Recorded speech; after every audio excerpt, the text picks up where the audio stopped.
Hello, Elgin. Welcome to this month's edition of Lalley in the Valley. I'm joined here today with crime analyst Ryan Drake. How are you doing, Ryan? I'm doing great. Enjoying the summer so far. Good. Yeah, summer's almost over, surprisingly. So It sure doesn't feel like it. It went by. It's going by quick. So this is the show for those of you who are maybe just tuning in for the first time, where we talk about crime stats.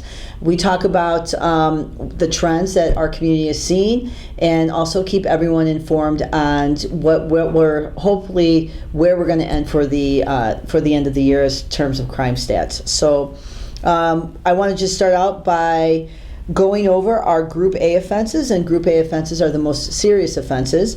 And so as of these are crime stats through June, we are really at a less than 1% change from where we were last year. So in 2022, we had 2,001 Group A offenses, and this year we're at 1,998. So we're continuing our downward trend. And then for our Group B offenses, which those are offenses that also include some proactive enforcement by officers, DUI arrests, driving while license suspended. So those numbers will fluctuate depending on the activity of the officers. But we are at a 4% increase for our Group B crimes. In 2022, we were at 542, and then this year we're at 566. So overall, both our Group A and our Group B, we are at a 1% increase. So, Ryan, I noticed a couple categories where we were seeing some significant decreases, and then some areas where we are seeing a little bit of a spike. Do you want to maybe give the high points for that? Sure, absolutely. And some of these changes are a return to numbers that we previously have seen before COVID. So, for instance, our burglaries to motor vehicles, we are at a 34% decrease compared to this point last year. And this is also due to our high point in 2022. And back in 2019, that number was 100 compared to 101. So we're seeing a return to numbers that we've previously seen. And I noticed that in 2022 we had 152 burglary to motor vehicles at the point through June, and so now we're at 101. So I know we talked last year just about if you like it, lock it and put it in your pocket, and we kind of kept that message going, and then we saw that spike. So it's good to see those numbers coming back down to pre-COVID, pre-COVID time. Right. Our fraud offenses, which are usually financial crimes, some cons as well, we've seen that on a downward trend. We're down 15% at this point this year. Some other changes we're seeing, our robberies are down 56%. So we are continuing to be at a low point for that type of crime. On the opposite side, we saw some increases. So that includes our residential and commercial break-ins. In a 24% increase. Right, a 24% increase. But again, so COVID depressed a lot of our numbers, our crime numbers. So burglaries was one example of that. From 2018 to 2020, our numbers were about 20 or 78 at this point through the year.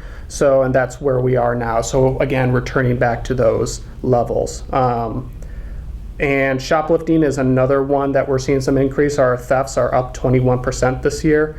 Again, we saw about an 81% decrease in shoplifting since 2019 through the end of 22.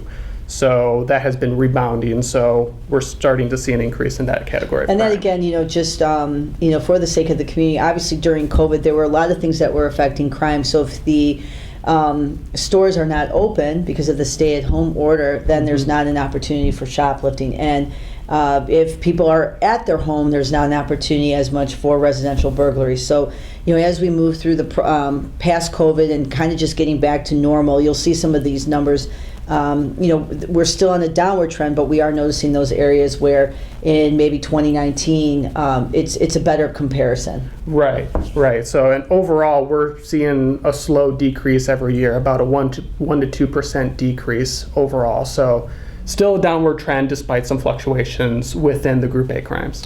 And then just for our shots fired category, which for the public too, the information about shots fired is always put on Facebook.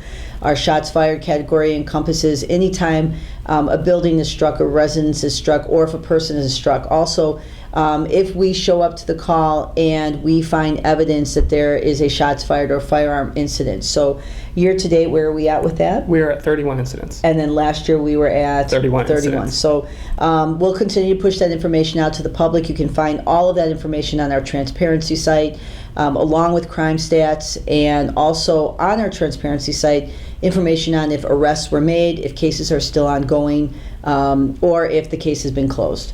So is there anything else that you wanted to mention?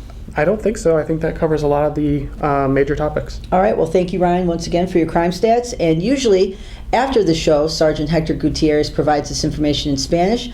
He is out on a training opportunity, so he will be back with us in a couple months. We will be back in September.